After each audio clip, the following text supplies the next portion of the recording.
This is a personal treat for me, this video, and it is comic book related, okay? Welcome to The Great Expanse by John Bab 426 here on YouTube. So glad you could join me again. If you like the videos, if you like what you've seen so far, go back through my catalog. Look at all my videos, please. With sugar on top. Like them, subscribe, share. You know what I mean?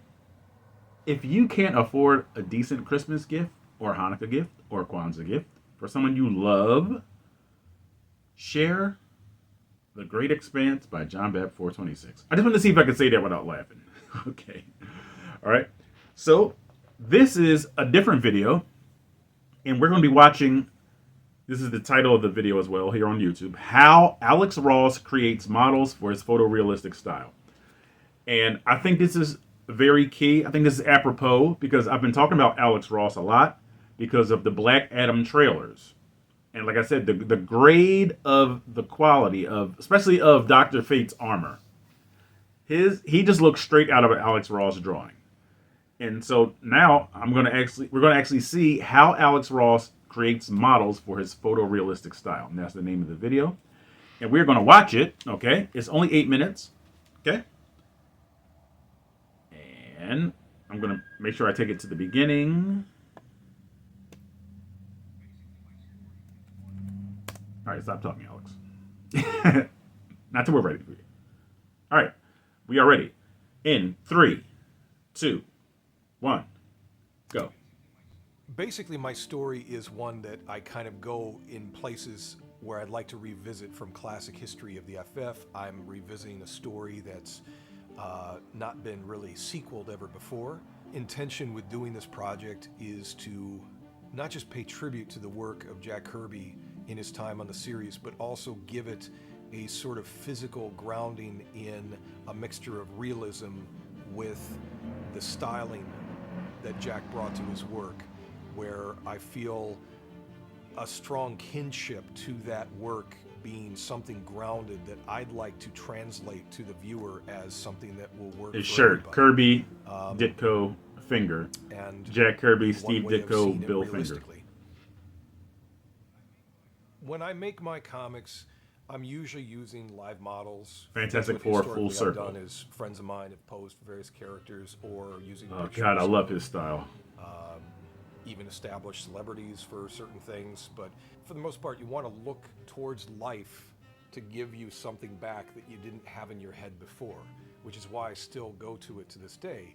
And I like for the way it stimulates kind of what creativity you can bounce off of a real thing. I thought maybe I should make a head sculpt of my version of Reed Richards. Then I could light him from any angle and whatever. And this is based upon an actor's likeness that I was trying to follow. And then I thought, why don't you just sculpt it? Because then you really have it in your hands. And I use this stuff, Epoxy Sculpt. It's got 2 different parts you mix together, A and B. And what happens when you mix them together is that they're beginning to harden over the hour or so that you're sculpting with it. And a lot of what gets me going with stuff is I'm not just starting from scratch. I'm oftentimes working with an existing sculpture. Maybe it's pre-existing. I did not know he was a sculptor. Or maybe it's one I did myself. I've got an extra casting of, and I'll start building on top of this extra. I wonder if he sells those. I started to get crazy with this thought of like, let me make my own Reed Richards with, well, what about the rest of them? And I thought, well, a friend of mine, Lou Sella, made this sculpt of the Thing many years ago.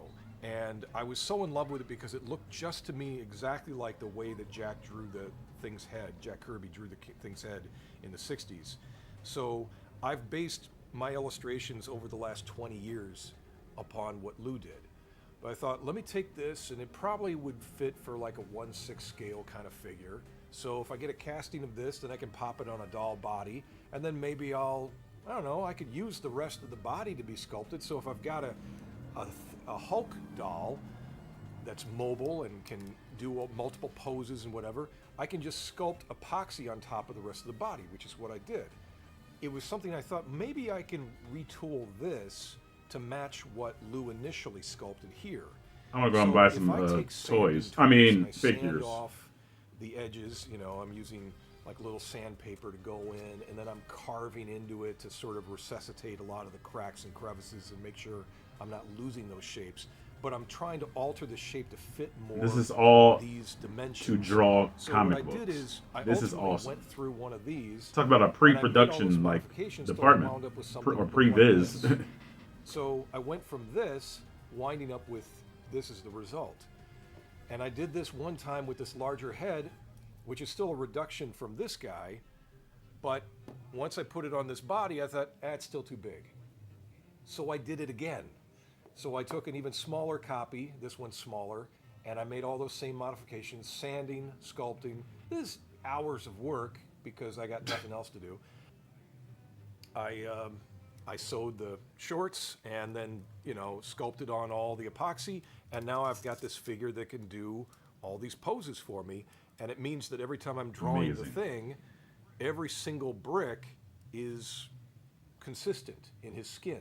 It's more fun that I just have this now as a resource. So instead of using the smaller action figures I've used for years to model the thing's physicality on, this I built. So every time I'm drawing from this, I feel like I've got the authority of, well, that's mine. I made those shapes.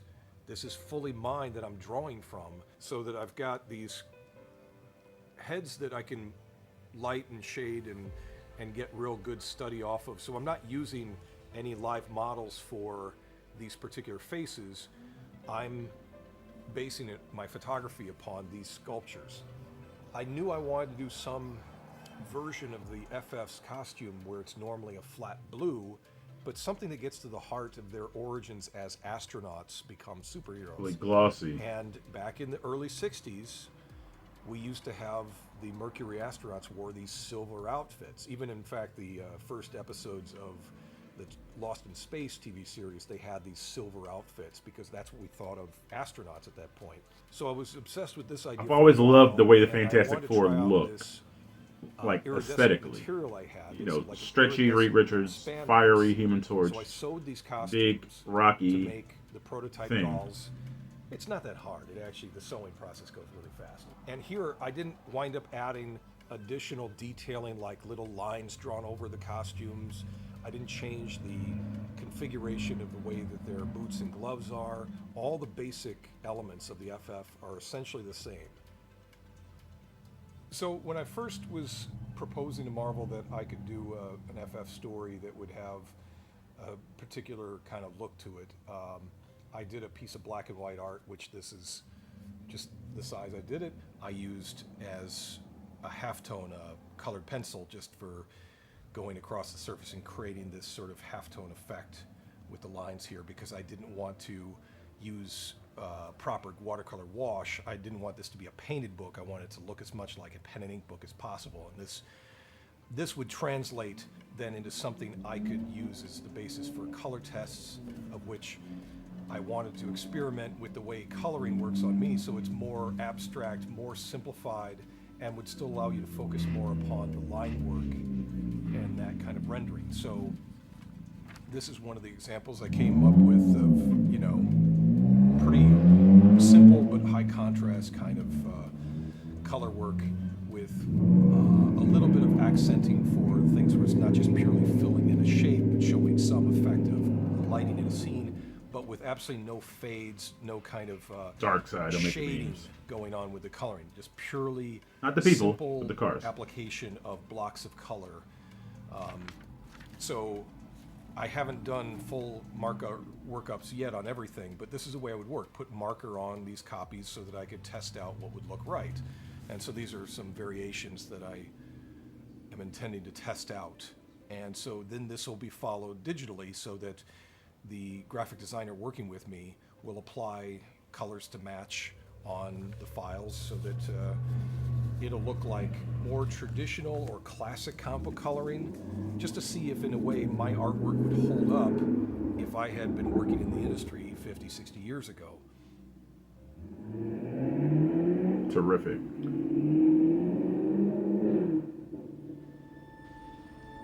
And I believe this is Alex Ross's YouTube channel, which is Alex Ross.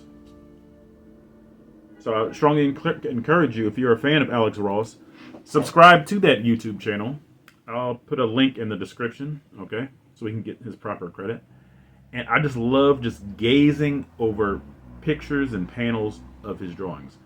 I have two main books. They're big books. Kingdom Come, which is like a DC universe defining book.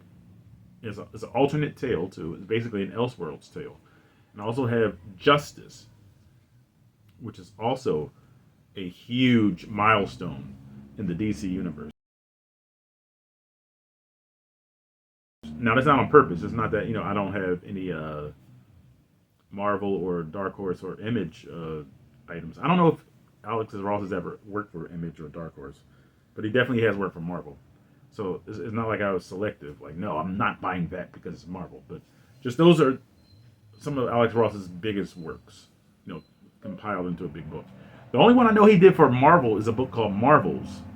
That dealt with the emergence of the Silver Surfer. I mean, not the Silver Surfer. Namor the Submariner. But as I said, I can talk about Alex Ross all day, but I won't do that. Okay. But as I said, I encourage you guys, look at Alex Ross's stuff. One of the greatest comic book artists of our time. And it's good to see him paying tribute to Jack Kirby, Steve Ditko, and Bill Finger, who helped create Batman. Bill Finger, if nobody's familiar with him. Steve Ditko, obviously credited with helping to create Spider-Man, and Jack Kirby, the name speaks volumes.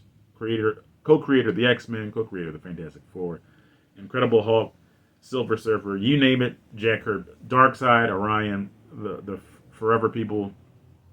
That's Jack Kirby's baby. The introduction of Darkseid into mainstream comic books.